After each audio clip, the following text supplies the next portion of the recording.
हम लोगों ने क्या nth टर्म कर लिया है। nth टर्म कैसे कैलकुलेट करेंगे, एक्सरसाइज 2 होमवर्क कब बताना है, आगे। सम वाला भी करा देते हैं। सम क्या है, सम ऑफ फर्स्ट nth टर्म। ये क्या होता है इसको हम समझने का प्रयास करते हैं, फिर हम इसको फार्मूले में ले आएंगे। हमने कहा यहाँ पर लिखा 1 + 2 + 3 + 4 + 5 6 7 8 9 10। आपकी बुक में इसको 100 तक लिखा है, लेकिन मैं 100 तक पूरा लाइव नहीं दिखा पाऊँगा, इसलिए मैंने इसको 10 तक लिखा है। यहाँ पर इसका सम निकालना था। हमने कहा s = 1 + 2 + 3, इस तरीके से 10 तक लिख दिया। अच्छा, अगर मैं इसी को लिख दूं s = 10 + 2 सॉरी 10 + 9 + 8 + 7 + 6 + 5 + 4 + 3 + 2 + 1, सब हो गया ना, कोई टर्म तो छूटा नहीं है। तो हम देखते हैं, मतलब इसलिए इसको देखना है कि हमें समझना है, आगे हमको फार्मूला रटने की ज़रूरत ना पड़े। ठीक है, हमने कहा कि ये देखिए फार्मूला डिराइव किया जा रहा है। डिराइव करने तो इन दोनों को जोड़ें, ऐड करेंगे, तो अगर वो ऐड होगा तो ये भी ऐड होगा। इसके क्या आ जाएगा, 2s = क्या होगा, 11 + 11 + 11, यही आएगा। देखना 10 + 1 9 + 2 8 + 3 7 + 4 11 11, ठीक है। 5 + 6 11, फिर 11 1 2 3 4 5 6 7 8 9 10। ये 11 हमारा 10 टाइम होगा। जितने टर्म हैं वो मैं ऐड कर रहा हूँ, जिसमें आपकी इच्छा। तो पहले ये था असेंडिंग आर्डर में, फिर हमने इसको लिख दिया डिसेंडिंग आर्डर में। हम लोग कुछ फार्मूला बनाने का प्रयास कर रहे हैं कि एक पैटर्न होता है। अब अगर मैं कहूँ तो ये 2s क्या है, 2s हमारा क्या है, 10 + 1 या 9 + 2 या 8 + 3, ये जितनी भी चीज़ें हैं वो क्या कितनी बार ऐड हुई हैं, n टाइम। हाँ, यहाँ पर क्या होगा, n टाइम। n का मतलब तो हमें, अब n टाइम मतलब यहाँ 10 है तो 10 टाइम, कहीं 9 होगा तो 9 टाइम, उसको रिवर्स ऑर्डर में लिखेंगे, इस तरीके से हम लोग ऐड कर लेंगे। कोई doubt.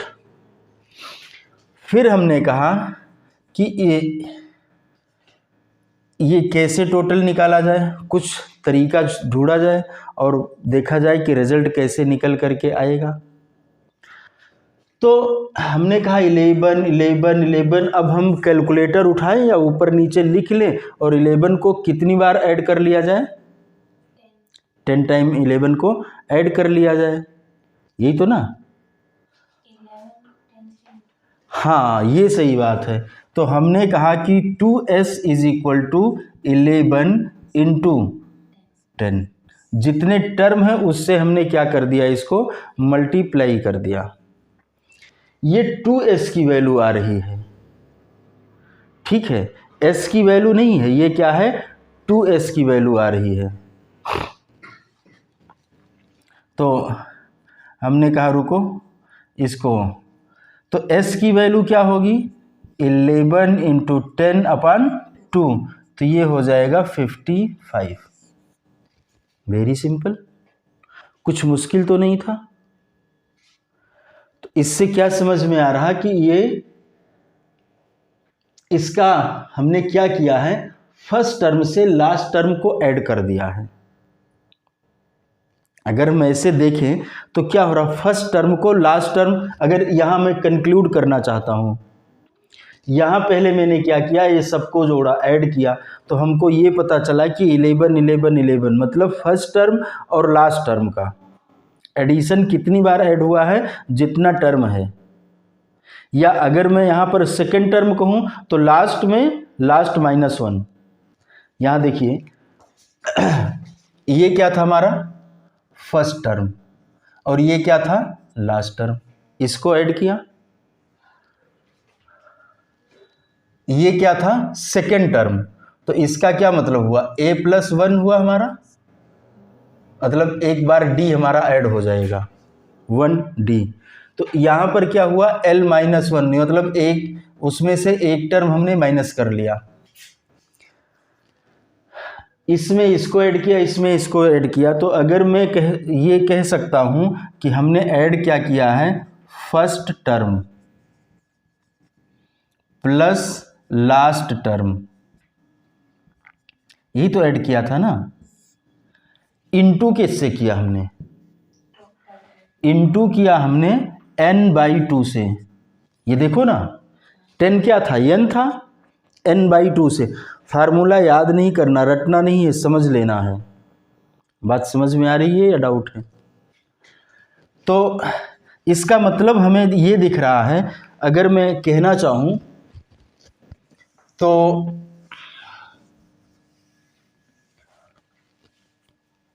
s is equal to क्या हुआ, s इज इक्वल टू हो रहा है n/2 इंटू, हाँ फर्स्ट टर्म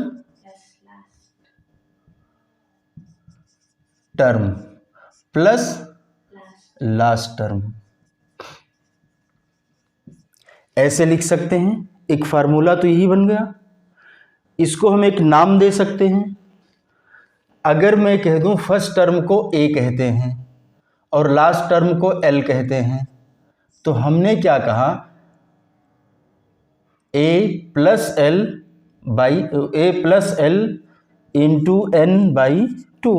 ये s इज इक्वल टू, देखिए s इज इक्वल टू क्या हो गया n/2 इंटू a+l। डाउट है तो पूछ लो, नहीं ना। इसको हम और भी दूसरे तरीके से, ये कब लगेगा जब आपको फर्स्ट टर्म दिया हो और लास्ट टर्म दिया हो। अगर ये दो बातें हमको पता हैं तो ये फार्मूला में लगा दूंगा। अब हमको फर्स्ट टर्म तो पता है लेकिन लास्ट टर्म का पता नहीं है। हम जैसे nth टर्म निकालते थे उस तरीके का पता है। तो अब सोचने लगे हम लोग, सोच रहे हैं क्या करेंगे। हमने कहा s is equal to n/2, n तो पता ही है, मान लो दिया गया है। ये दोनों पता थे तो हमने इस फार्मूले का प्रयोग कर लिया। अगर ये दोनों नहीं पता है तो हम इसका प्रयोग तो कर नहीं सकते हैं। अगर लास्ट टर्म नहीं पता तब क्या करेंगे। फर्स्ट टर्म क्या होता है a, प्लस लास्ट टर्म क्या होता है, हमने पढ़ा था an is equal to a+n-1 into d. तो हमने कहा रुको मैं लिख देता हूँ a+n-1 इंटू डी। आसान तो लग रहा है, कुछ मुश्किल है क्या, नहीं ना। अब देखो फार्मूला पढ़ते पढ़ते याद तो हो जाएगा, लेकिन याद नहीं करना, पहले इसको समझना है। पहला क्वेश्चन करने में देर लगेगा, ये हो सकता है, लेकिन इसके बाद देर नहीं लगता है। तो हमने कहा s इज इक्वल टू, थोड़ा ये अच्छा नहीं लग रहा है, n/2, इसमें लिख दिया a, और a कितना हो गया 2a, plus n-1 into d. ये करली ब्रैकेट लगा देते हैं चूंकि एक ब्रैकेट बीच में लग रहा है, यहाँ भी वही लगाना पड़ेगा। ठीक, क्लियर है, डाउट है इस बात में। अब मैंने जो पहले क्वेश्चन दिया था उसको जरा इन सबसे में करके देख लूँ। हमने कहा था कि 1 से 10 तक का जो सभी का एडिशन करेंगे तो क्या आएगा 55।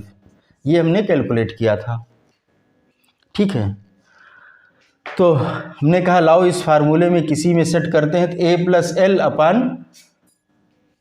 a+l/2 इंटू n से हमने उसको कैलकुलेट कर ही दिया था, इस वाले में रख के देखते हैं। तो s is equal to n/2, n कितना है 10 तक गया 10/2, a कितना है 1, तो 2 इंटू 1, फिर प्लस n कितना है 10-1 इंटू डी कितना है 1। अरे 1 2 3 4 5 6 ये क्या हुआ, 1 ही तो हुआ, ऐसे ही तो लिखा था 1 2 3 4, तो 2 - 1 कितना हुआ, 1 हुआ, ये हुआ। अब हम यहाँ पर आते हैं, ये हमारा 5 है, 2 × 1 2, 10 - 1 कितना हुआ, 9। अब देखो बहुत आसान, 5 × 11 = 55। मतलब क्या निकल के आया कि हमने इस फार्मूले को क्या कर लिया है, वेरीफाई कर लिया। बहुत ही आसान था, कुछ मुश्किल नहीं था। हाँ, आपकी बुक में एक और तरीके से लिखा है, n के टर्म में लिखा है, कहीं हम लोग वैसे भी कर लेते हैं, नहीं तो होगा कि नहीं ये तो नहीं बताया है। तो चलो हम इसको इस तरीके से भी करते हैं। s = क्या लिख सकते हैं, a, अगला a + d, अगला a + 2d, इस तरीके से लिख सकते हैं। और लास्ट में क्या होगा, लास्ट टर्म निकालना हम लोगों ने सीख लिया है फार्मूले से। क्या होता है बेटा, a + n - 1 × d होता है। ठीक, अब इसको मैं रिवर्स ऑर्डर में लिख रहा हूं। ठीक है, यहां जैसे हम लोगों ने किया था 1 2 3 10 तक किया था, तो फिर हमने क्या लिखना शुरू किया था, 10, फिर क्या लिखना शुरू किया था, 9, फिर क्या लिखा था, 8। तो इस तरीके से यहाँ मैं आता हूँ s = फिर से लिखना है क्या, लास्ट टर्म लिखते हैं, a + n - 1 × d, ये मैंने 1 लिख लिया। अब इसमें भी प्लस का साइन लगा देते हैं ना, s = प्लस का साइन लगेगा, नहीं तो पूरा नहीं होगा। प्लस डॉट कितनी बार लगेगा, 1 2 3 बार लगाया जाएगा। एनसीईआरटी में 3 ही बार लगा होगा, बाकी बुक्स का पता नहीं कौन कितनी बार लगा देता है, ये जानकारी के अभाव में होता है। आगे एक टर्म पहले, मतलब हम n - 1 × d किए थे, अब इसका मतलब है कि एक टर्म पहले तो n - 2 हो जाएगा। जैसे यहाँ पर अगर मैं कहूँ 9 कैसे आएगा, तो ये आ जाएगा n - 1 × d, ये लास्ट टर्म निकालने का फार्मूला है।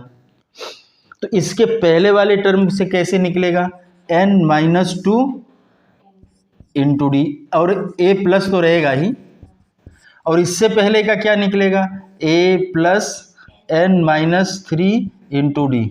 रीजन समझ में आ रहा ना, तो हमने कहा इसको लिखते हैं a + n - 2 × d। अब हम, और लास्ट टर्म हमारा क्या होगा, a प्लस साइन ये प्लस ऐड किया हमने। इन दोनों को जब मैं ऐड करूंगा तो ये a इसमें यहाँ आकर के ऐड हो जाएगा, तो ये क्या लिखेगा, 2a + n - 1 × d, ये एक टर्म का टोटल हुआ। पीछे हमने जब न्यूमेरिक वैल्यू में किया था तो सब इक्वल आते थे, उसी तरीके से इसमें भी इक्वल ही आएगा, लेकिन एक हम लोग ऐड करके चेक कर लेते हैं। बाकी एक्सरसाइज हमको नहीं करना, आप लोग करिए। ये a + d, तो a और a कितना हुआ, 2a + d, और ये क्या हुआ, +n - 2 × d। ठीक, अब हमने कहा कि ठीक है, ये हमारा 2a तो है, इसको भी हमें इसमें कुछ सेट करना है। तो ये क्या हुआ, पहले इसको ओपन कर देते हैं। कैसे सॉल्व करेंगे, d + d × n कितना हुआ, dn, और d × 2 - 2d। ठीक है, अब इसको और आगे फर्दर सॉल्व करते हैं। तो ये हुआ 2a + dn और +d - 2d कितना हुआ, -d। ठीक, अब ये कितना हो जाएगा, 2a + d × कॉमन ले लिया हमने d, n - 1, तो वही तो हुआ, चाहे यहाँ d लिख लो चाहे वहाँ लिख लो। तो यही रिपीट कंटिन्यूअस रिपीट होते हुए कितनी टाइम ऐड होगा, n टाइम ऐड होगा ना। तो अब मैं ये कह सकता हूँ कि s इज इक्वल टू जो आ रहा है वो, सॉरी ये हो जाएगा 2s।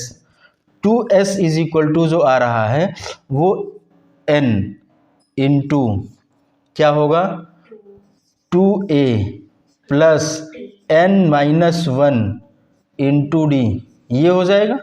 और अगर मैं कहूँ s इज इक्वल टू क्या होगा, तो ये 2 यहाँ से हट के यहाँ आ जाएगा। चलो एक स्टेप लिख देता हूँ, s is equal to n/2 is equal to into 2a plus n-1 into d. ये फार्मूला हो गया। इसमें कहीं पर डाउट है तो पूछिए।